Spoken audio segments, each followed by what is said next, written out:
الرجيم بسم الله الرحمن الرحيم اللهم صل وسلم على سيدنا محمد صلى الله عليه وسلم وعلى آله وصحابه وأزواجه وذرياته وآل بيته وسلم تسليما آمين. ẹ jẹ́ kí gbogbo wọ́n jọ wí ní sẹ́mi pé alihamdulilah. Alhamdulillah. ẹ jẹ́ ká tó wí lẹ́ẹ̀kan sí wípé alihamdulilah. Alhamdulillah. ó kọ́ ẹ̀ kan ẹ jẹ́ wí lẹ́ẹ̀kẹta wípé alihamdulilah rabbil alamin. Alhamdulillah rabbil alamin.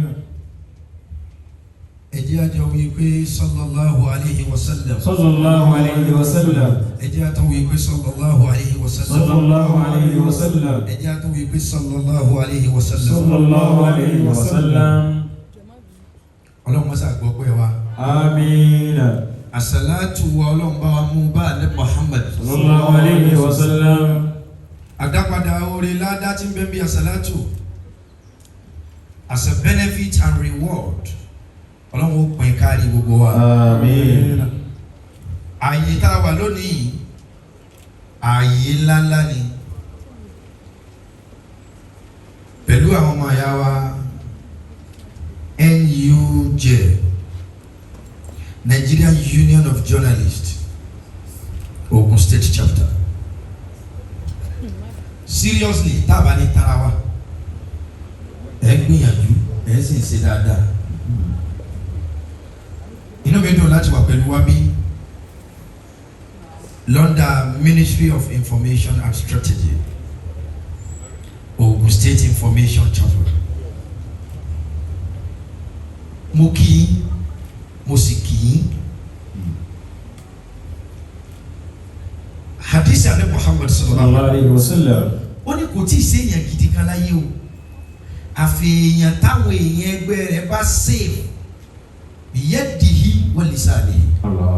èèyàn táwọn èèyàn bá save lọ́wọ́ rẹ̀ àti èèyàn táwọn èèyàn bá save lórí ahọ́n rẹ̀. ọ̀pọ̀lọpọ̀ fálásì wà tó jẹ́ pé àwọn jọ́nálìsì wọ́n bá wa dá a padà sódodo.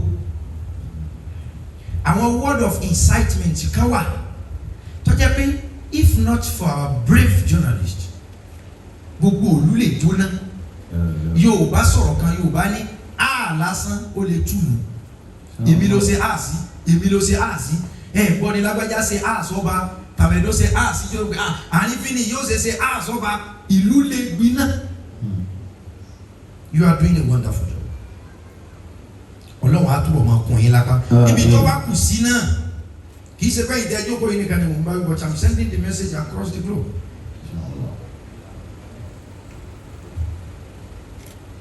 Commissioner for Information and Strategy, Ogun State, Alhaji Abdul Wahid.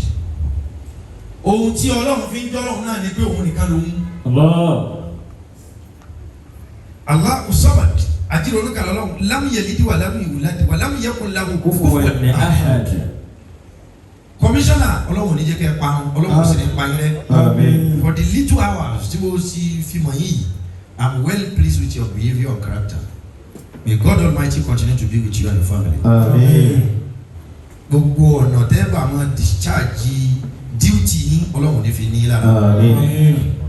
And to our amiable chief of staff, a man of knowledge and wisdom. Your character is just exceptional. Ẹ jẹ́ àgbàgbé ti ìwé. Ẹlòmíì ti ń gbéra rẹ̀ láàfáà ọmọ akéwù tó yín. Jígan ti ń wé láwàní. Ó yà tó jáde tọ̀rọ̀ jí. Kíkọ́ tó wá èèyàn lè mọ nǹkan. Sometimes wọ́n já mọ̀ pé inú àwọn tó ní ìmọ̀ Ṣaitan ó ní ìmọ̀ gan-an èṣù tẹ́rí yẹn. Tẹ́sù ọ̀bá ní ìmọ̀ ni èṣù ó ṣe tó máa da onímọ̀ láàmú. Tẹ́ni tó ní mo tó àwọn pé dáríjì òun ṣe èṣù ni. A jẹ́ pé èṣù tó lò ó yẹn jù lọ.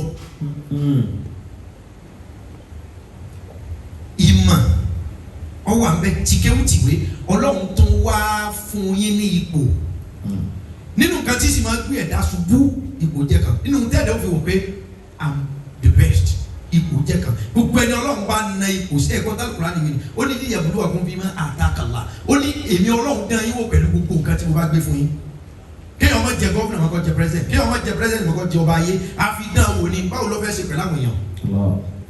You are such a very humble person and I'm well pleased to be with you this great afternoon. It's my greatest pleasure. Chief of Staff Ọlọ́run ní jẹ́ parẹ́ o Ọlọ́run ní bínú sí yín o wọ́n dá lùkùrán láti nǹkan pọ̀ tó yẹ kó ṣe lónìí òní ni meeting ní expo látago 4 ló yẹ kí ètò ti bẹ̀rẹ̀ ọ̀gá tó wá ń tà tó ń dọ́gbọ́n kan kókó ní physical kó tó bọ́ sí kinní kan tí ó ṣàfilè rọrùn pé bó ṣe 10 minutes àwọn olè gbó wà sí Ọlọ́run àṣà ilẹ̀ sàn ní Chief Imam ní Governor Central Mosque right níbí báyìí àdúpẹ́ fún yín Ọlọ́run àṣà ilẹ̀ sàn bàbá wa tí wọ́n jẹ́ chairman fún àwa ti information chapel ti Ogun State bí báyìí Ọlọ́run àdúpẹ́ fún yín àwọn ọ̀rẹ́ mi tí wọ́n mú gbohùngbohùn lọ́wọ́ látẹ̀kan tí wọ́n ń tọ́ wa sọ́nà ẹ ṣé o mo wá kí representative commandant Ọlọ́run apọ́n ilé o ẹ bá mi kí ọ̀gá mi ẹ bá délé ẹ̀yin obìnrin wa mo kí yín ẹ̀yin bàbá wa lọ́kùnrin ẹ̀yin ọ̀dọ́ mo kí gbogbo yín pátápátá látòkè délẹ̀ mo dẹ̀ appreciate yín. Kí ni ipa Islam láti kọ́ọ̀bù insecurity àkọ́kọ́ ẹ jẹ́ ilé kéwù kan sí yín tó yé gbogbo yín àfáà mi lókè nísìnyí tó fẹ́ bẹ̀rẹ̀ Quran wọ́n ní ayyuhal ladhina amanu kutiba alaykumus siyam kama kutiba alal ladhina min qablikum la'allakum tattaqun. ọlọ́ni ya ayyuhal ladhina amanu ọlọ́ni ẹ̀ tẹ́ gbẹ̀ngbọ́ kutiba alaykumus siyam ó ní àwẹ̀ tá ń gbà yìí kutiba alaykumus siyam òun ṣe lọ́rọ̀ yẹn léyìn lórí òun kọ àwẹ̀ léyìn lórí kama kutiba ala alladhina min qablikum bóun Ọlọ́run ṣe kọ àwẹ̀ gbígbà lé àwọn tó ṣáájú yín lórí bọ́yẹ̀ ẹ̀ tiẹ̀ lè páyò wọn lọ ọ̀rọ̀ ni ó dídí ọ̀rọ̀ sí ni Ọlọ́run lóun ṣe àwẹ̀ káfí bí panu lọ́rọ̀ yẹn fún wa the best way láti kọ́kọ́ kọ́ọ̀bù insecurity òun ni kíkà gbogbo ọmọ jàjẹ́ tán torí wípé àwọn tó wà lókè jẹ́ tán kò dé sálẹ̀ ní kálukú fi rìsọ́ọ̀tì pé òun ọ̀yàyà di ọ̀daràn tẹ́ bá bí ọ̀daràn lónìí tó kidnap kí ni ó mú ẹ ọ̀fẹ́ jẹ ọ̀fẹ́ mu Ọlọ́run ní àwẹ̀ òun lè ṣe lọ́rùn ẹ̀ fún yín kẹ́ gbà bóun ṣe ṣe lọ́rùn ẹ̀ fún àwọn tó wà wájú yín tí àwọn òbí tiwa bá fi gbogbo owó ra sọ tán èmi àti yín ò ní rí léèwé lọ. ìyẹn ni kàmá kutiba alẹ́ lẹ́dínà mi qablikum la'allakum tattaqun. sẹ́mi ọ̀tọ̀ níbi tọ́lá ń gbé láwọn bẹ̀sẹ̀ ká gbé sínú fíkì nínú làákàyè Ọlọ́run ní àwẹ̀ èmi àti yẹn bí tá a fi ń panu yìí kí ló fi affect Ọlọ́run kí ló fi fẹ́ fọ́ Ọlọ́run àìjẹ́wọ́ èmi àti kí ló fẹ́ fọ́ Ọlọ́run bẹ̀tẹ̀ Ọlọ́run fẹ́ ká gbàwẹ̀ ká fi súnmọ́ òun ká fi sìn ìyẹn dádúró tá a bá gbé sínú làákàyè Ọlọ́run lóhun ṣe àwẹ̀ lọ́rọ̀ yẹn ká fi panu bóun ṣe lọ́rọ̀ yẹn fáwọn tó ṣáájú mọ́ọ̀sì wa lẹ́ni tá a ń dá bí owó tá a rọ̀ bí òwe àwọn tó ní wá fi panu kò ní tiwa ó lè rí báyìí òní tiwa rí báyìí àwọn ọ̀fẹ́ fi panu fẹ́ nìkankan gbogbo wa là ń lùlù bámúbámú ni mo yóò ìmọ̀ bóyá bí ń pa ọ̀bẹ nìkan tèmi àti bá sì dúró lórí ìjẹ́wòrú tá a bá sì dúró lórí pé kìlì yìí èmi ni mo ní insecurity will continue.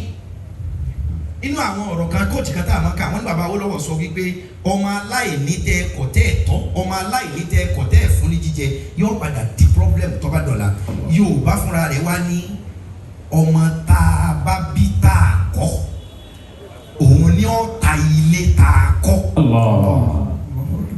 Ǹjẹ́ àmọ̀ wípé the first thing tá a ní láti ṣe mo ka news kan lọ́dún kan wọ́n ní wọ́n bá àwọn Boko Haram element kan wípé kí ló dé tẹ̀ ṣe léyìn àwọn àwọn tán mú wá bí wọ́n léèrè ìyẹn wá ní wọ́n máa ń fún àwọn ní 3,000 láti lọ fi kọ́ọ̀sì mọ̀yẹ́m Arab tó bá jẹ́ pé àwọn gan dá inú rò wọ́n á mọ̀ wípé 3,000 is nothing even if it's 30 million human life is more important than anything ìyẹn yẹn ni gbogbo àwùjọ tá a bá fẹ́ kálàáfíà jọba tí ká máa tẹ̀jẹ̀ sílẹ̀ ò ní ṣẹlẹ̀ bá bẹ́ẹ̀ bó tilẹ̀ wù kó mọ yọ kárí ìwé ẹ̀kọ́ ọ̀fẹ́ yọ kárí bí wòsàn ọ̀fẹ́ ọ̀bá tiẹ̀ kárí tán àwọn minor one yọ kárí ìròrí ọmọ èèyàn ò ní lọ wọ́n pé kí lọ fẹ́ Yorùbá sì ní bí ebi bá ti kú ò nínú ìyà ìṣẹ́kùṣe ẹlòmíì wà tó bá ti rí ohun tí ó jẹ ẹ̀mí rẹ̀ ò ní rogi. àkọ́kọ́ nù. nínú tí mo fẹ́ kẹ́ dìmú kó yé yín à ń pe àwọn family kan ní Yesir chief of staff àwọn family Yesiri àwọn wọ́n wà nínú ẹni tó kọ́kọ́ kú fún Islam kí ló pa wọ́n ẹ dì í mú lónìí gbogbo bí tí ó bá ti sí forgiveness retaliation ló máa resort sí insecurity ohun tó ṣe fún mi máa ṣe tèmi padà Yorùbá tẹ̀ sọ wípé oró àkọ́dá kódà bí àdákẹ́yìn ẹni tó ṣèkà fún agree kò dá bóyá nìyẹn tí wàá wò pé àṣìṣe ní ìgbà èèmọ̀ ní ìwọ wá ní sọ́ọ̀tì pé ìdá ọmọ o bí ti rí lára ìwọ náà gbà. ẹ má jẹ́ kí n parọ́ fún yín kò sí bá a ṣe lè ṣe ìka padà tá a rí ṣe padà ní déédéé yóò jù lọ ni èèyàn fọ ilé tí ní sọ lọ fẹ́ fọ́ tiẹ̀ padà ìbínú tó ọ fẹ́ fi fọ yẹn aggression yẹn ni wọ́n ti sọ wípé retaliation yẹn máa ju ohun tó ṣe fún ẹ lọ inú tó lè fa insecurity tá a dẹ̀ gbọ́dọ̀ cover as a Muslim and what are the verses what are the chapters ideas that Islam has brought to on table for everyone ani Islam huwa salam Islam ani peace but tẹ́mi àti yín bá jókòó lé ní tá a bá wo gbogbo àwùjọ ibi tó ń dàrú jù láyé lónìí Muslim world are number one níbi tí àwọn ibi tó ti di war zone ilẹ̀ mùsùlùmí ni tẹ́ bá lọ wo gbogbo nǹkan tó ń fa ìjà tó ń fa ogun I'm telling you typically wallahi al-azim ẹ lọ read the history dáadáa ẹ lọ wo àwòye kì í ṣe ẹ̀sìn gangan ni wọ́n fi ń jà àwọn Afghanistan gangan wọ́n máa sọ bí ọ̀rọ̀ USSR ló ṣe bẹ̀rẹ̀ ẹ mọ̀ pé gbogbo kínní yìí ọ wà under retaliation ẹ bàlúwa jẹ́ àníjẹ́ lóyún ó nísìmí ẹ ṣe àwọn ọmọ wa léṣe àwa gan ò ní gbà ìlú yìí ò ní tòrò retaliation gangan ní ń bí criminal retaliation ló ń bí terrorism. because kéèyàn tó lè dúró nísìnyí wípé òun fẹ́ para òun kí gbogbo èèyàn òun fẹ́ di bọ́ọ̀mù mọ́ra kí gbogbo èèyàn ó kú ẹ mọ̀ pé determination kan ti sí ìlú máa ń yẹ pé sẹ́ẹ̀ á bà kan jẹ́ ni tá a bá ní ẹ̀mí àmójúkúrò tá a bá ní a forgiving heart gbogbo alábàkájẹ́ o. àwọn tá a pè ní Yesir family Yesir àwọn family àwọn ni wọ́n kọ́ kú fún Islam ẹrú ni wọ́n ní ọ̀ndà Abu Lahabi lọ́ndà Abu Jahl ẹrú ni wọ́n ìyá bàbá ọmọ ẹrú làwọn mẹ́tẹ̀ẹ̀ta Abu Jahl òun lọ̀gá wọn àwọn ẹrú yìí tí wọ́n lọ máa gbọ́ wá sí ọ̀dọ̀ Ànábì sallallahu alaihi wasallam Islam ti ń wọ̀ wọ́n lára ẹ̀sìn ti ń wọ̀ wọ́n ní ara Abu Lahabi wá bínú kúrò ní ministry ìjọ kan bí assembly ó bínú kúrò bẹ́ẹ̀ torí pé ó ní kí gbogbo àwọn lọ káwọn mọ̀mọ́ káwọn pa àwọn yóò wá ní wọn ń bá yàn báyẹn ẹ jẹ́ kó máa bá a lọ díẹ̀ inú bá bí ìbínú yẹn ló bá lọ lé ìgbà tí ó délé wọ́n bá tó rí àwọn ẹrú rẹ̀ tí wọ́n ń ka Al-Qur'an ibẹ̀ nínú tí wọ́n bì lọ́ba ní antum abidi ẹrú mi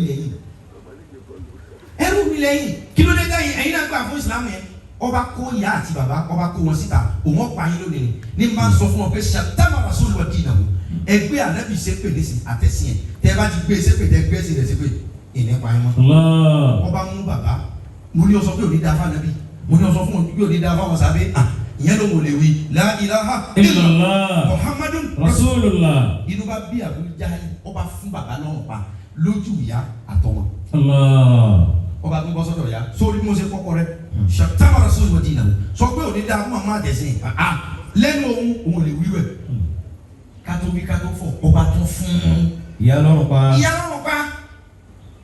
ọba bọ́ sọ́dọ̀ wọn sórí ya rẹ sórí bàbá rẹ sọ pé òní dá fún ànábì àtẹ̀sìn lọ́wọ́n bá ní àtànábì o àtẹni ó bí o àtàwọn tó bí o àtìyàwó ẹ o àtẹni ó tẹ̀lé o kò ní yí gbogbo wọn. La ilaha illallah. ọmọ dáadáa lè léyìí àdé pa ọmọ wọn dọdọ ọmọ màmá o ọba rìlíìsì ọmọ yẹn wà lè lọ wá zimá kò lè lọ́dọ̀ anábì máa ń dúmọ̀ ntì anábì lọ́wọ́ á béèrè pé lágbájá dà wá ọba àkànjẹ́ kò lè dọ́dọ̀ yín wá anábì wa ni wọ́n lọ pè wá kí ló ṣe anábì náà gbọ́ nípa anábì ni mo mọ̀ ohun tó o ṣe níjọ́ náà o fi ra ẹ̀mí tiẹ̀ ni tó o bá ṣe o dòkú ìsìláàmù sì nílò rẹ̀ ohun tó o ṣe yẹn èmi kà á kún orí ahọ́n mi ò gbà kọ́ wá látọ̀kan. Allah. Until we believe that no one above mistake. Tí o fi dìgbà tá a bá gbà pé kò sẹ́ni tó kọjá àṣìṣe onísàlàfíà láyé. Until tí gbogbo wọn fi open mind wa tá a fi open heart wa for a forgiven zone pé no matter what you deserve to be forgiven. So far you repent. So far you realize your mistake. Aya káwà tí wọ́n ké fún wa nísìnyí. Ya ibadiyalladhina amanu inna ardi wasi'atun fa iyaya fa'budun. Mo kí àwọn afá mi tó wọlé lọ́tẹ̀ kan, àwọn afá mi tó wọlé lẹ́sìn pẹ̀lú àwọn afá ọlọ́wọ́ sàn ilé sàn ẹ̀yin lẹ́ mú ojú agbo yìí lọ́wọ́. Gbogbo àtàwọn lọ sọ́dọ̀ chief of staff. Ẹ sí ọlọ́wọ́ pa ilé. Chief of staff, we are highly honoured to have you in our midst. Thank you so much once again. Our amiable commissioner, we are highly honoured to have you in our midst. Thank you so much once again. Al-Quran is of you. Ya ibadiyalladhina amanu. Ọ̀rọ̀ ogun wa gẹ́gẹ́ bí Mùsùlùmí òdodo ẹ̀ ní ìdí retaliation. Ẹ jẹ́ kí ọkàn wa fúyẹ́. Ẹ jẹ́ kí ọkàn wa ọ̀rọ̀. Ma asabaka min musibatin. Ma asabaka min sayyi'atin fa min Allah wa ma asabaka min musibatin wa ma asabaka min sayyi'atin ma asabaka min hasanatin fa min Allah wa ma asabaka min sayyi'atin fa min nafsika. Ẹ jẹ́ àkọ́kọ́ yẹ ẹ̀mí ara wa wò ẹ ká kọ́kọ́ check ara rẹ̀ ìjọ ò deserve ntọ́lọ́hún ṣe fún ọ lóore. Why tí wọ́n wá insist pé no lágbájá ò deserve ẹ̀ ẹ má fún lápẹ́mẹ́ntì ẹ má ṣàánú rẹ̀ ẹ tì í mọ́lé ẹ rán lọ ẹ̀wọ̀n kò deserve kíní yẹn sí kọ́kọ́ wúra rẹ̀ pé so deserve gbogbo ntọ́lọ́hún mi ṣe fún ọ.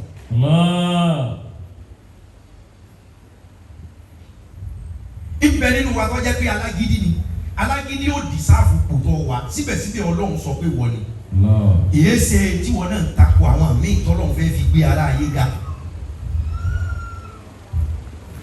òkúrọ́ lẹ́nu mi kò dìsáàfù bí tọ́lọ́run gbé sí ṣùgbọ́n síbẹ̀síbẹ̀ tó Ọlọ́run bá ń sin aláàánú ni ọwọ́ á ní mi ò wo àṣìṣe rẹ mo gbé ọ síbò every places tó bá ti jẹ́ wípé mistake ara wa la bá ní níbo ni ọ̀dá sí níbo ló kù sí kò ní sí lọ síwájú torí mo fẹ́ kẹ́ ẹ mọ̀ lónìí ìbẹ́nu àwọn èèyàn tó jẹ́ wípé àwọn ni wọ́n nímọ̀ jù bẹ́ẹ̀ a fi àléébù sí wọn lára tẹ́ ẹ bá wo àléébù ara wọn yẹn ẹ ní rí ìwúlò ìmọ̀ wọn.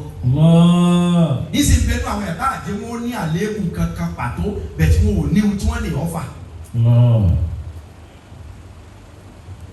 Al-Quran sọ fún mi. Ya ibadiyalladhina amanu. Inna ardi wasi'atun fa iyaya fa'budun. Alhaji Abdul Fattah Ọ̀pẹ́bí, the chief imam of Ibara Central Mosque. Mo kí yín púpọ̀, Ọlọ́run púpọ̀ yín. Inna ardi wasi'atun fa iyaya fa'budun. Ọlọ́run ní inna ardi. Ọlọ́run ní ilẹ̀ ń tóbi gan. Fa iyaya fa'budun. Ẹ̀gbọ́n ṣe Ọlọ́run ní ilẹ̀ òun Ọlọ́run ní sọ fún gbogbo èdè ẹ bá nígbàgbọ́ ní òun wípé. Inna ardi wasi'atun. Inna ardi wasi'atun. Ọlọ́run ní ilẹ̀ òun ó tóbi lọ gbáà. Fa iyaya fa'budun. Fa iyaya fa'budun. Gbogbo bí ẹ bá wà ní ẹ ti máa ń sin òun ìjọ sin Ọlọ́run lára àwọn èèyàn tó wà pẹ̀lú ẹ̀. O ò tí ì gbébọn ní apààyàn yán. Apààyàn ni ò tí ì gbébọn ní. Al-Qur'an sọ fún Al-Qur'an ní gbogbo ẹni tí máa ń sọ̀rọ̀ èèyàn lẹ́yìn ládá bá fún ni ládá ẹni ọ̀pá èèyàn tí ń jẹ́ ní tútù. Kò ṣeé kọ̀ bọ́ kò yán kò dín ládá bá fún ọ lẹ tí ń pa ìtọ́jú pé wọ́n ìgbébọn ni èèyàn mẹ́rin ló ti pa lẹ́nu ọjọ́ táwọn ẹbẹ̀ rẹ̀ torí wípé ẹni tó sọ̀rọ̀ rẹ̀ lẹ́yìn á gbé ọ sí kòkó jẹran ara rẹ̀ ní tútù. Yaqulu luhuman nasi hayyan. Á gbé ọ sí pé tí ń jẹrin èèyàn ní tútù wọ́n ti jẹ sí èèyàn mélòó nísìnyí Clifford Orji ò tó ọ. Wo ohun tí àbòsí ọ̀rọ̀ ẹ̀yìn ti kọ́kọ́ kó ẹ dà sí. Insecurity kò dìgbà tó bá di violence ńláńlá o even domestically àwọn kan mi wà tá à ń ṣe nínú ilé ẹlòmíì just òun àtàwọn ìyàwó àbáwọn ọmọ kò rí ìtò ìwọ ni baálé ilé àwọn ọmọ rẹ mẹ́ta sì yẹra wọn lódì wọn ò kíra wọn tó o bá jẹ chairman local government kí ni ó ṣẹlẹ̀ irú ilé máa pe gọ́fúnà ọ̀dá rẹ́bù àdúgbò ọ̀dá sínétọ̀ wà ọ̀dá ìwọ ìyàwó kan ọmọ mẹ́ta ẹ̀sìn ń jà oṣù mẹ́ta kọ̀ wá yanjú tí wọ́n ní bá jẹ́ alága kí lọ́sẹ̀. Nàrídì wá sí àtún fàyíyá yàfà budú. Ọlọ́run ní ilé òun tóbi ibi ọba ti ká ìmọ̀ ni ẹ ti sìn kì í ṣe pé ibi tó bá bá wa tá ti ṣe aláwọ̀ àgbàdo ọlọ́run mí ni gbogbo wọn bá ti fèsì tẹ bá fèsì ẹ tara rẹ̀ sìn mí. Táwọn èèyàn bá múnú bí ọ̀tara àbínú yẹn sin ọlọ́run pé mo mọ ohun tí mo lè ṣe ṣùgbọ́n mo fi ọyá ọlọ́run o ti sin ọlọ́run nìyẹn. Èèyàn tó ṣèkà fún ọlọ́run wá bá ẹ mú ọwọ́ ni àwa tẹ́ ẹ rò pé ní ìyá 2000 ó ti wà nípò tó lè gbé ẹ jẹ ìyá lónìí o ọwọ́ ni ẹ wò ó nísìnyí ẹ wo ohun tó lọ́hùn ṣe ohun tẹ́ ẹ bá wà àwa ó ṣe o àwa ó tara yín sin lóhùn ohun tó lọ́hùn sọ ni ẹ pé ilẹ̀ ń tóbi gbogbo bí ẹ bá ti wà ẹ tara ẹ sin lóhùn ẹ tara àwọn èèyàn sin lóhùn ẹ tara àwọn èèyàn rí ọlọ́hùn àwọn èèyàn kan wà wọ́n bímọ ọmọ bẹ̀rẹ̀ òsì bẹ̀rẹ̀ ni wọ́n bímọ ni òótọ́ wọn tọ́ kì í ṣe gbogbo ọmọ tó wà ní orphanage nìkan ni ò ní bàbá o ni ò níyà o ẹlòmíì abẹ́ ìyá àti bàbá rẹ̀ ní gbèsùn gbọ́pọ̀ ẹni tí ò níyà tí ò ní bàbá náà lọ́wọ́. ipò wọn lọ́wọ́. ẹ ṣàánú kọjá abi dẹ́ẹ̀tì gba yìí nìkan ẹ ṣe dáadáa kọjá abi tí wọ́n ti yìnyín ẹ ṣe dáadáa kọjá abi tí wọ́n ti kọ letter of appreciation àwọn tí ò tiẹ̀ mójú bá ibi tí bá rò dájú kọ ẹ ṣoore fún wọn ẹ lọ wo àwọn tó wà lẹ́wọ̀n tẹ́ẹ̀tì rí pé eléyìí ó ti yàtọ̀ eléyìí is now ó ti wà rehabilitate àwọn èèyàn kan wà tó jẹ́ wípé tá a bá sí lóhùn lára wọn ordinary cataracts ojú ni wọ́n fẹ́ ṣe fẹ́ lómi àwọn ojú kan wà kò yẹ kó fọ́ 50,000 péré ni wọn ò rí kí ọ̀sà ọgbẹ́ ẹnu ọ̀pá àyàn oògùn tí ó fi suppress ẹ̀ ní orí ṣẹ́ni wípé ọ̀rọ̀ ká sọ pé ara ẹ̀ lọ́mọ ká donate kìíní kan iṣẹ́ tó lóore ni o but àwọn iṣẹ́ kéékèèké kan wà tó tẹ̀ wọ́n lọ́dọ̀ Ọlọ́run tẹ́bárẹ́ lómi tó dúró síbi criminality tó lóun ò ní fòmẹ́ wàláì kì í ṣe kó wù but ó ní ìdí nǹkan kan lásìkò yẹn kò dẹ̀ wá sí lọ́wọ́ òun ọ̀yà lọ ẹni ọba ní lọ́wọ́ gbà. níjọba gba ni ọ̀sẹ̀ lè wọ́n yà pa gbogbo èjè. ọ̀dà tí wọ́n bá mú nǹkan ọ̀pá àwọn gbà tí wọ́n pa àwọn kí lòun ṣe láyé irú àwọn èèyàn ṣe é rehabilitate pé ṣe sùúrù ilé ayé ò lè tó bẹ́ẹ̀. àwọn èèyàn kan wà ọ̀rọ̀ lásán lẹ̀ sọ fún wọn ẹ̀mí wọn sì rọ̀. ọ̀ sọ pé ò ṣe bí rí àwọn èèyàn tí wọ́n ń ṣe bí ìwọ lo insight wọn pẹ̀lú ọ̀rọ̀ ipò ọ̀daràn ni wọ́n fi ọ sí lọ́dọ̀ Ọlọ́run onípínlẹ̀ èmi ò gbé bọ́ ọlọ́mọdé èmi kódà pé bọ́n ti yìn ìgbà kàmpé ìwọ lọ rà á fáwọn tí ó yìn. ilaha illallah. ọ̀daràn ni ọ́ ìkà ni ọ́ ẹ̀mí mi ò tọ́wọ́ èèyàn bọ́ ọ̀sánwó ẹ̀ fáwọn kan pé àfẹ́ rí lágbájá mọ́. àkáǹtì ẹ lọ́wọ́ iná ni wọ́n fi pè wọ́. ọ̀pọ̀lọpọ̀ wa lónìí à ń contribute sí ohun tí ò da ṣùgbọ́n torí pé àṣírí òtú ayé àlùkùránì nìkan ó ní tó bá jẹ́ pé mi Ọlọ́run fẹ́ mú ilé lọ́wọ́ yóò kíṣùláwù náà sàbí sulmihim Ọlọ́run tó bá jẹ́ pé gbogbo àìdá yín lòun kàn fẹ́ fi mú ilé ẹ̀kan náà ni tó mọ Ọlọ́run bá fẹ́ ṣe ní káṣàkárì pé tó wọ́n bá ti ṣe é nísìnyí kó gbẹ̀sán nísìnyí. máa dárọ̀ kálí àmì dábà. Ọlọ́run kò ní sí èèyàn kankan mọ́ tí ó ṣẹ́kù. I enjoy grace Ọlọ́run ẹ má jà misuse ẹ. We are enjoying the grace of God Almighty. Ẹ má misuse ẹ. Torí bí Ọlọ́run ò tí ì mú ọ ní sí kọ̀sọ̀kọ̀ gbàgbé ó da alájọ fún ọ ni. Ẹ jáwọ́ ń bí àìdá ẹ ń contribute sí ohun tó burú lórílẹ̀‐èdè yìí. Gbogbo wa ni journalism ẹ ń contribute sí ohun tí ò da. lọ́wọ́ yóò kíṣùláwù náà sàbí sulmihim máa dárọ̀ kálí àmì dábàtì. wàlákì yóò kírun ìlàjàlè musamma fàyíṣà jàjàlò la yastakiruna sa'atan wala yastaqidimun. We are honored, sir. ti fẹ́ bẹ̀rẹ̀ governor ti ń gbó DJ chief of staff àti commissioner for information and strategy. Thank you our chief of staff and thank you our commissioner, we really appreciate you. لو يؤاخذ الله الناس بظلمهم. Permanent secretary Ministry of Information Alhaji Abiodun Mokiyi Pupo, represented by Mr. Tunde Kassim, Director of Strategy. Thank you for the honor. God bless you. ما ترك علي من دابة ولكن يؤخرهم إلى أجل مسمى. Mowaki SF Ojo Emmanuel, Mr. Media. Mr. Media, have your seat. God bless you. لو يؤاخذ الله الناس بظلمهم. Ọlọ́run tó yẹ pé bẹ́ẹ̀ ṣe ń ṣe ni mo fẹ́ kó fún yín lẹ́sẹ̀kẹsẹ̀. ما ترك علي من دابة. Ọlọ́run ẹnìkankan ò ní sẹ́kù mọ́. So Ọlọ́run fẹ́ràn wa ni.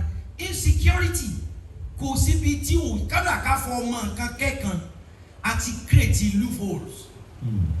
Àti create insecurity nínú ilé o ká fọ ọmọ nǹkan kẹ́kan bí ọba ṣe bí wọ́n bàbá yẹn bá jáde àwọn ẹ̀gbọ́n rẹ̀ ọ̀dọ́gbọ́n fọ ní kó wà. Ṣèbí bọ̀ dáa rẹ̀ làwa dájú orí wa múra kankan. Sẹ́ni àwọn owó ìwà àti ọmọ create tí ọ̀dà bẹ̀ a kì í gẹ́gẹ́ bí ọmọ èèyàn onígbàgbé ni wa a kì í ronú lọ ọbẹ̀. Adẹ̀gbọ́dọ̀ máa mọ́ rẹ̀. Agbọ́dọ̀ máa ṣe kí ni mo pè é? Agbọ́dọ̀ máa mọ́ rẹ̀ o tọ́lẹ̀ tí bàbá ti mọ́ rẹ̀ ọ̀rá yẹ wá o lábẹ́ bó tilẹ̀ kọ́ mọ́. Ohun yóò tẹ̀ yàrá lè ṣe kò sí tó kéré. Kìnì kan kéré kìnì jẹ́ bẹ́ẹ̀. Gbogbo nǹkan ló tóbi lọ́dọ̀ Ọlọ́run àyè máa tiẹ̀ ni. Ọlọ́run ní gbogbo ilẹ̀ òun ni o. Inna ardi wasi'atun fa iyaya fa'buduni. Inna ardi wasi'atun fa iyaya fa'buduni. Chief Press Secretary tá a bá ti wà láwùjọ àwọn alákọ̀wé báyìí bá a sì mọ̀ gba lẹ́tà láwọn gbàwé gbogbo ẹ̀ láwọn gbà. Inna ardi wasi'atun. Ọlọ́run ní bínú sí ilé ayé Ọlọ́run ní ilẹ̀ ẹ̀hún àbúrò àwọn. Inna ardi wasi'atun. Governor's office láti ṣe wá sí lónìí so we are good to go. Inna ardi wasi'atun. Nìṣó. Fa iyaya fa'budun. Mo fẹ́ kí ọmọ náà ní nǹkan márùn-ún ní kẹta ara rẹ̀ sin Ọlọ́run mi kó pé. Àkọ́kọ́ ẹ rántí pé gbogbo Ọlọ́run ní ẹ lọ́wọ́ mọ̀ pé ilẹ̀ ẹ̀hún ó tóbi. Níbi yòówù tí wọ́n bá ti bá yẹn ẹ̀sìn wọn kì í ṣe pé orí ilẹ̀ ẹ mọ̀ sí aláàbò ẹ̀ lọ́wọ́ mí nì. Bẹ́ẹ̀ ohunkóhun tó bá ti bá yín lórí ilẹ̀ ẹ tara rẹ̀ sìn wọn. Wọ́n ní ẹnìkan ó fi ajá kan gbó òǹgbẹ́ngbẹ́ ajá yẹn. Ẹni yìí fìlà lọ́wọ́ á dé ajá fẹ́ mú mi ajá ò sì lè kẹnu bodò ọ wá sí fìlà ẹ̀ fìlà rẹ̀ báyìí he remove his cap ọ wá lọ́ọ́ fi vẹ́ẹ̀tì omi ọ lọ́ọ́ fi bu omi ọ wá gbé fún ajá ajá wá mu omi nínú fìlà ajá ọ wá lọlé ó sùn nígbà tí ó lójú oorun ló ti wá lálàá pé Ọlọ́run ní ohun tó ń ṣe yìí má dùn mọ́ òun fi àlìjánnà ta ọlọ́rẹ̀. Ìwọ́rajà ọ̀lẹ́ ló kù. Ìwọ́rajà ọ̀lẹ́ ló pọ̀. Ẹ wo ara wọn tó fi sin Ọlọ́run níjọ́ mi irun rẹ̀ yìí gangan kọ́ ni wọ́n wò tó fi wà àlìjánnà torí aṣọ tó fi kírun yẹn ọ̀dà irun rẹ̀ ti wà invalidated. Lásìkò tó ń kírun lọ́wọ́ òun ro ìròkúrò irun rẹ̀ ti wà invalid. So irun yẹn ni wọ́n sì bìlíwù pé yóò jẹ ọ̀dọ́dọ̀ Ọlọ́run èròkèrò dẹ̀ ti bà irun yẹn jẹ́. Àwọn ìjọsìn kan tẹ́ ẹ lérò yóò sì gbé yín lọ́dọ̀ Ọlọ́run. Ajá ló bomi fún ọ a sì fi hàn pa àfàlìjánnà tọrẹ fún ọ torí o tó ṣe. Inna ardi wasi'atun fa iyaya fa'budun. Ìjẹ́ gbogbo àwọn èèyàn tó kọ́ máa kọ̀ sí wọn yóò sí lọ́run lára wọn èèyàn ni ẹ ká má ti sọ ajá. Èyí ṣe tí wọ́n ń ta bá fẹ́ pa ẹran ká dè é lọ́wọ́ ká fi nǹkan kan ká fi etí rẹ̀ ká fi bò ó lójú wọ́n fẹ́ ká láàánú rẹ̀ wọ́n fẹ́ ká láàánú bá a ṣe fẹ́ pa yẹn wọ́n ta bá wá pa ká wá tú ẹsẹ̀ rẹ̀ ká tú ọwọ́ rẹ̀ so that yóò lè jà kóró. Ẹ tún wo kí á rìn fún ẹran ẹ wà àwọn tí ń ṣe veterinary ẹlòmíì tí ń ṣe veterinary doctor yóò wà nìyẹn náà sin medical doctor mi láwọn tí ń ṣe é lóòótọ́ tí ó dàbí láyọ̀nù kan tá a rí ní OAU nítorí tí wọ́n fi hàn wá lórí social media láyọ̀nù OAU ológbò gbádùn jùlọ ológbò ọgbádùn ju live lion ẹ̀yin náà ní fídíò yẹn sà ológbò ṣé o fẹ́ràn àwọn tí ń ṣe veterinary yẹn ní ẹ̀ nísìnyí wọ́n kàn rò wípé normal làwọn kan ọlọ́run ọ̀fẹ́ gbogbo ọlọ́run sọ nìkan ó ní èèyàn bíi tó ga jù láyé òun lẹni tí ń bá ń fara ní kálíkìlá èèyàn yóò tó bá tilẹ̀ máa fi ara ní ẹ̀dá ọlọ́run ọ̀rọ̀ èèyàn kọ́ yìí. الذين يضرون بخلق الله inú àdìsí kan mo ti pàdé alẹ́sẹ̀ ìdọ́rùn náà bí kálíkìlá àwọn èèyàn tó yẹ pé wọ́n á kàn yìí sísè pé máa ní lára ó dẹ̀ ń kírun ọlọ́run dẹ̀ ti gbé ẹ sí kàtígórì èèyàn tó worst jù láyé ajẹ́ pé irun rẹ àwẹ̀ rẹ ò tiẹ̀ dọ́dọ̀ ẹ̀ because you are worst. You are a very callous human being. Àkọ́kọ́ ọ̀rọ̀ nù pé gbogbo ibi tí ilẹ̀ ọlọ́run bá ti bá yín ohun tó bá bá yín bẹ̀ tara rẹ̀ sin ọlọ́run ẹ mọ̀ kírètì àlàáfíà. Ẹlòmíì tí kírísítẹ́nì bá dọ́dọ̀ rẹ̀ torí wọ́n jẹ́ mùsùlùmí yóò fà sí ẹ̀ ẹlòmíì tí mùsùlùmí bá dọ́dọ̀ ẹ̀ tó ń jẹ́ kírísítẹ́nì yóò kílẹ̀ dànù. O sin ọlọ́run mọ́ ẹ̀sìn ló ń parí o sin ọlọ́run mọ́ ìjọsìn jọ́ mi dẹ̀ yàtọ̀ sí ẹ̀sìn ẹ̀sìn làwọn èèyàn ń ṣe lónìí wọn ò sin ọlọ́run. Torí lára gbogbo ntọ́lọ̀ ń dálẹ̀ gbọ́dọ̀ ti sin ọlọ́run ìwọ ti wá torí wípé ṣòkòtò tiẹ̀ lò kété nìkan lọlẹ̀ muslim kan náà tó ń jọ ní wá o tún á hẹ́ẹ̀tì yẹn kí ni ọ̀wá ṣe fẹ́ni tí kì í ṣe ẹlẹ́sìn wa ẹni pé religion is becoming a divisive tool. Ẹ̀sìn ti fẹ́ dàbí time bomb fún gbogbo pàápàá jùlọ l'Áfíríkà.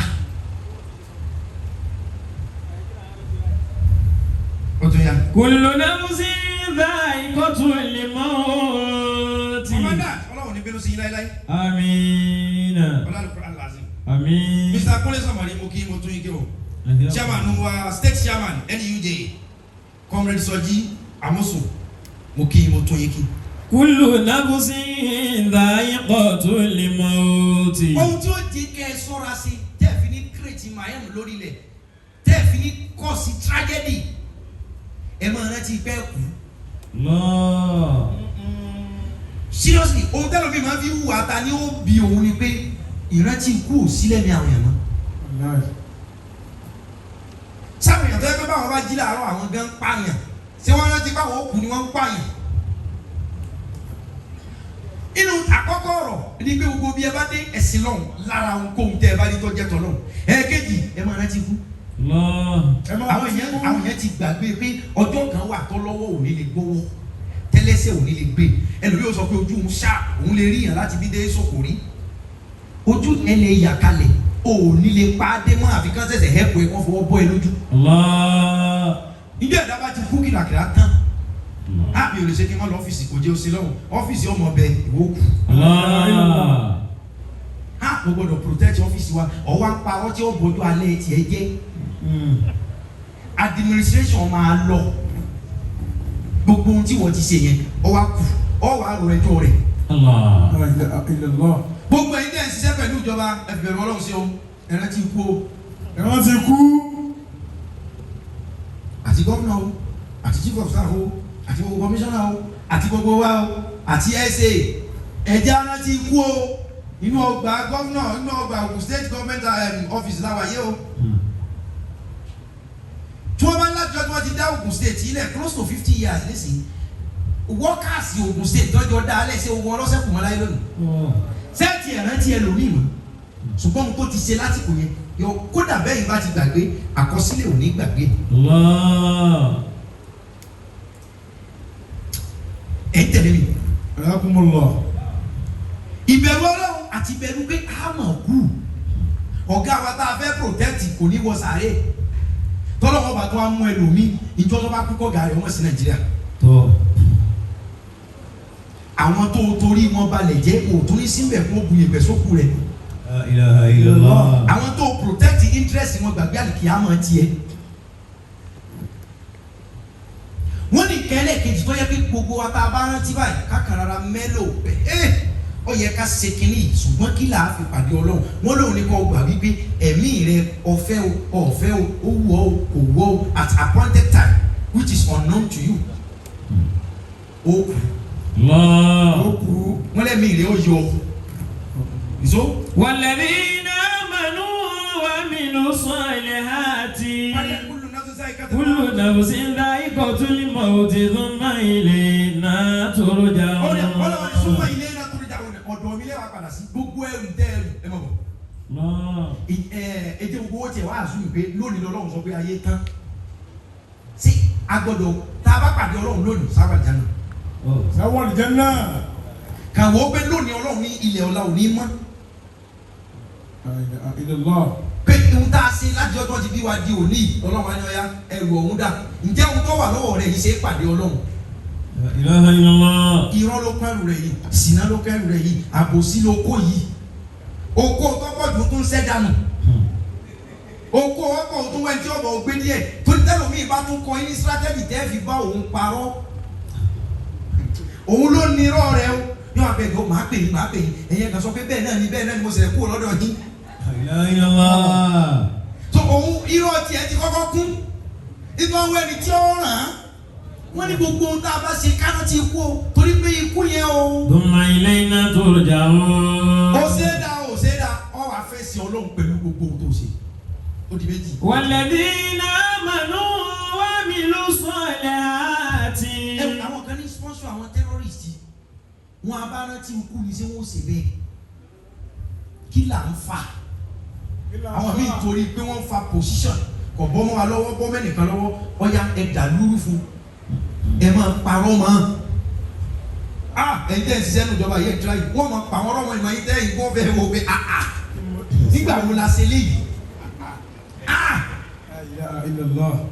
tẹ́tẹ́ ní politics kì í ṣe ohun tí ẹ̀gbọ́n ọmọ mẹ́nu bá àfijọ́ tọrọ bá kọ̀ ọ̀rọ̀ tá a bá dáàrin wọn ni wọ́n ní àwọn strategist kan àwọn kan jókòó pé ó rí bẹ́ẹ̀ kò rí bẹ́ẹ̀ kí ni ká dálẹ̀ o kí ni ká dálẹ̀ táwọn èèyàn pariwo gèè pé ó ṣe yìí tán tẹ́lẹ̀ rí ẹ̀mí ọmọ èèyàn kó rí nǹkan kó wò ó ni ọ̀pọ̀lọpọ̀ èèyàn kọ́ ló ní fáhámù get me ọ̀pọ̀lọpọ̀ èèyàn kọ́ ló ní òye láti digest ohun tó bá rí àbí tó bá gbọ́. sẹ́yìn pé ẹ̀yin mídíà tẹ́yìn bá gbé nísìnyí pé wọ́n ní lágbájá pààyàn ìdí ọ̀rọ̀ sì ni wípé lágbájá pa èèyàn kan tó fẹ́ pa sẹ́yìn pé bọ́dọ̀ ṣe rí nìyẹn èyí journalist èyàn wà gbé pé lágbájá pààyàn headline o ṣùgbọ́n ọ̀rọ̀ gangan ni wípé lágbájá pa èèyàn tó fẹ́ pa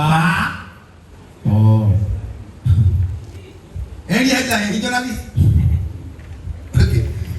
àwọn èèyàn tó bá wá kà àwọn táwọn abẹ ẹ ti gbọ́ wọ́n lè yà yín pààyàn o ẹ ti gbọ́ àwọn kan náà ní ìdí máa create irú scene bẹ́ẹ̀ ìka gbadagbada ló kọjá torí bá àná ti kú ni. àwọn tọjọ́ kẹ́yìn. èyí tẹ́ fi sì kẹta. walladhina amanu wa amilu salihati lanubawwi'annahum minal jannati ghurafan tajri min tahtiha al-anhar. ọlọ́ni wọ́n tọ́ bẹ́ẹ̀ lè struggle láti ṣe dáadáa òyì sí èyí tá a ṣe fáwọn èèyàn tí wọn ò mọ̀ gan ọ fẹ́ jẹ́ kí dáadáa ó sùn yàn ṣe ọlọ́run wá ní ìwọ tó bá sáwọ́ ojú tó ṣe dáadáa. lanubawwi'annahum minal jannati ghurafan. ọlọ́ni irísì tó ọmọ fi ṣe dáadáa ni pé lọ́ọ́ ní ìrètí wípé ààyè tó ga jù yàrá tó ga jù ni màá fi ẹ́ sí nínú paradise that alone should motivate you. Allah.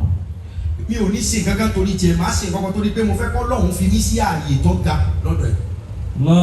tá a bá rántí eléyìí oore ò ní sú wa sí. kọ́sẹ̀ bá bí ẹlòmíràn pé ó ti sún òun bó ṣe wáyé o àwọn kan hẹ́pà àwọn yẹn ni wọn ò mọ̀ kò ní ìdí kan mọ̀ tó bá jẹ́ pé the main reason tiẹ̀ ni pé mo fẹ́ kó lù àmì place mi síbi tó ga a máa motivate ẹ láti máa ṣe dáadáa kódà àwọn tó bá sọ̀rọ̀ fún tọ́ọ̀mọ́ ò ní kí àwa tó máa ṣe lọ. Masha Allah. ọlọ́run fẹ́ bẹ́lẹ̀ kẹta yẹn motivate yín ni o wípé ẹ múra sí dáadáa o kó kàn máa jẹ́ máìdì ni pé mò ń ṣe é fún Ọlọ́run torí pé mo fẹ́ kó o fi mí síbi tí ó ga jù. تجري من تحتها الأنهار Ọlọ́ni àlìjẹ́nà tó ga yìí omi odò sẹ́lẹ̀ wọ akérèmọdò yóò mọ̀ sàn lábẹ́ rẹ̀. خالدين فيها نعم أجر العاملين. Ni'ma ajrul عاملين.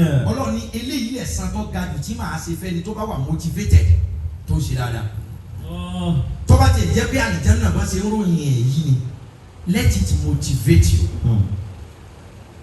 and put you to a right path láti ṣe dáadáa láti sọ dáadáa àwọn ọ̀rọ̀ tó lè dá ogun sílẹ̀ adúpẹ́ ilẹ̀ Yorùbá alhamdulillah as at today till tomorrow till forever till eternity inshallah yọmọ wa peaceful life. Àmín. ẹ bàjẹ́ sàmì dáadáa lẹ́ẹ̀kan náà. ẹ lọ gbogbo other part of the country issue wà tẹ́ bá wá wo fake news èèyàn kú èèyàn ò kú oṣù kẹfà ní èèyàn kú èèyàn ò kú oṣù kẹfà ní sọ́jà pààyàn kò pààyàn oṣù kẹfà ní ẹnìkan lóṣù ló gbé òkú èèyàn méje àtààbọ̀ tó gbé síwájú àwọn sọ́jà oṣù kẹfà ní òkú ọ̀sọ̀rọ̀ olókùú ọ̀sọ̀rọ̀ a sì ti bàlújẹ́. ilaha illallah. Insight ká wò pé ọ̀yá kíní báyìí ló ti ṣẹlẹ̀ o ká má wojú tu ẹ̀ ká bẹ̀rẹ̀ wàhálà.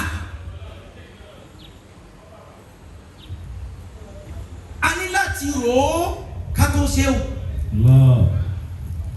ìwọ ló ò ṣe kà bẹ́ẹ̀ gbólóhùn ẹnu rẹ ti máa wẹ̀ ó ti pọ oró sí àwọn èèyàn kan nínú wọn ti lọ bà nǹkan jẹ́.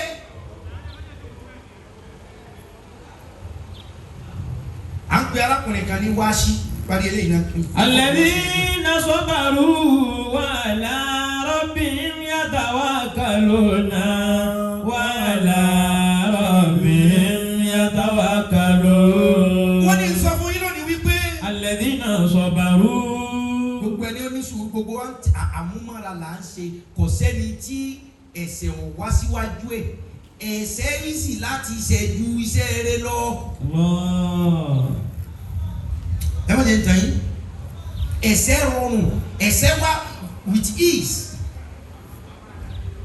téèyàn ṣe ẹni sí wẹ́p fún wọn ní ma pé ó ṣe kẹ́kẹ́ kódà kéèyàn ọmọbìnrin mẹ́ta ṣe sìnà lójúmọ́ yóò dìde jẹ́jẹ́ yóò wẹ̀ ni ẹ jẹ́ kéèyàn yan náfìlà láàrin alẹ́ sàárọ̀ yóò rẹ̀ Mashallah. ẹ ní ìlú ara rẹ̀ pé ah kí ló ṣe yín pa sáwọn náfìlà kan ni èmi ò dúró bẹ iṣẹ́ bí lọ́wọ́ kan ní fíìm tóbi ẹlòmíì ò tún wá máa fresh àwọn tí ọmọ wa fi akílẹ̀ ń jẹ ìsìná ní í ṣe. La ilaha illallah. Ọjọ́ náà tóbi lẹ́ẹ̀kan náà. ẹ fresh ẹ dùn wò. La ilaha illallah Muhammadu Rasulullah. Alladhina sabaru.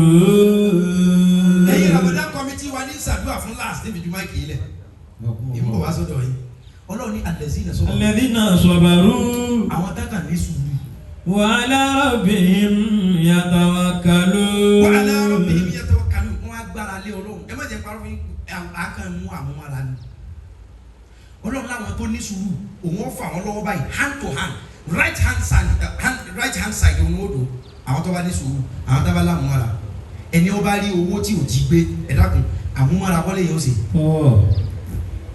nísìnyí làwọn yóò mọ wá kóòtù tó bá ìwà àbàjẹ́ wọn mú òwe tó lè qualify ìwà àbàjẹ́ wọn yẹn wọ́n máa wà nísìnyí ẹni ọ̀rẹ́sẹ̀ wèrè tí ó bú ìjọba ọlọ́gbọ́n ó gbé tiẹ̀ kalẹ̀ kọ́sá lè justify pé ohun tó ń ṣe yẹn ayé ń ṣerú ẹ̀.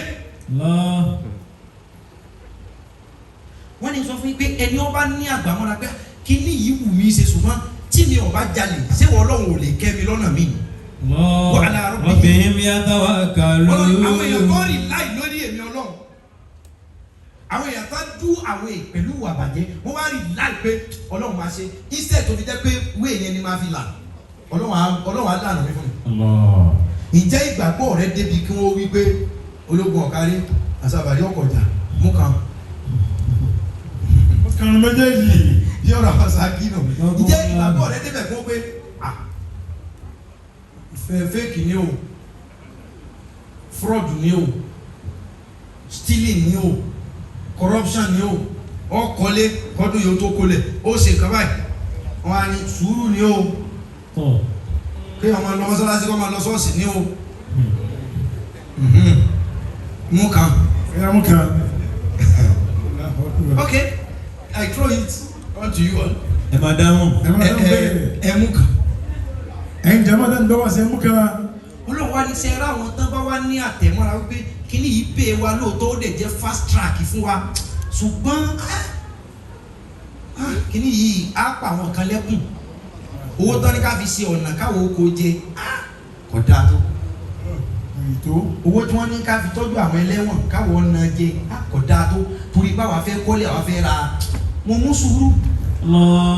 Ọlọ́run láwọn tán bá mú kíní Ọlọ́run lóhùn mà kó lé o. Lẹ́dínà sọ́bàrò. Ṣùgbọ́n àwọn tán bá ní sùúrù tán látẹ̀mọ́ra. Wa ala rabbihim yatawakkalun. Wọ́n bá rí láì pé Ọlọ́run á ṣe tiwa Ọlọ́run nírú wọn mi ò ní dójú tì wọ́n láyé. Ó lè pé o ṣùgbọ́n lásìkò táwọn ẹgbẹ́ wọn bá ti ṣubú máa gbé àwọn dìde. Wa jazahum bima sabaru jannatan wa harira.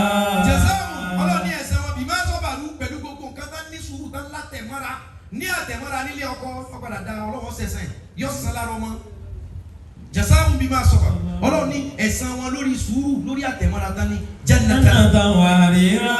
wọ́n fún wọn láti jẹ́ náà á gbé ọkùnrin kan ní wáṣí bàbá ti dìde mínísìn á dé ọ́fíìsì HBO á gbé arákùnrin kan ní wáṣí ó ṣe ohun tó dùn Ànábì ó ṣe ohun tó dùn Islam sallallahu alaihi wasallam. Alága ó ṣe ohun tó dùn Ànábì ó ṣe ohun tó dùn Islam sallallahu alaihi wasallam. ẹbí Ànábì kan bẹ à ń pè ní Sayyidina Hamza SF ó ti gbọ́ rí Hamza Sayyidina Hamza ẹnìkan ní jẹ́bẹ̀ akọni ni òun nìkan ni kọ̀mándáǹtì ogun tí mùsùlùmí ní gbẹdúlé bí kọ̀mándà lọ́fíìsì Wáṣí bọ́dọ̀ jazz òun ni èèyàn tó bá wa kíìlì ọkùnrin yìí nígbà bọ́ bẹ́ẹ̀ Hamza nìkan la gbọ́dúlé tó lè lídìí bátù gbogbo bátù tó yìí ti lídìí níjọ́ tí Islam ò tí ì lágbára tó yẹ pé Hamza nìkan ó lè bẹ́ èèyàn 50 jagun òun nìkan yóò wẹ̀. àwa jagun Bádírì àwọn yìí nínú òfin Ọlọ́run àwọn kèfèrí tí mọ̀lẹ́bí wọn kú táwọn alágbára kú wọn wá ẹrú ni wá sí ẹrú ẹlòmíì tí ń saburú ìyá níyì kò wú ọmọbìnrin mi kọ́ mọ gbèsè kí ni ó jẹ ìyá rẹ bẹ lọ́sibítù sẹ́yìn wọ́n ní wọ́n lọ mú 20,000 wá kò rí aláwọ̀ àbúrò rẹ̀ ò ní ohun tí wọ́n jẹ òun làkọ́ bí. situation orílẹ̀-èdè yìí ọ̀fẹ́ garanti àwọn ìwà àbàjẹ́ kan tẹ́ pé ìjọba lọ́wọ́ ẹ̀kọ́ lọ́wọ́ ó di ẹ̀sẹ̀ rẹ̀ wù. ìbájẹ́ pé gbàgbà kàwé arísẹ́ ọkùnrin sásẹ́wọ́nú ọmọbìnrin mi ẹlòmíì ní ìtẹ́lọ́rùn owó tọkùnrin fóbìnrin mi gan tí fi sàṣẹ́wọ̀ wọ́n ẹ̀rí pé kò wọ́ ti educational background díẹ̀.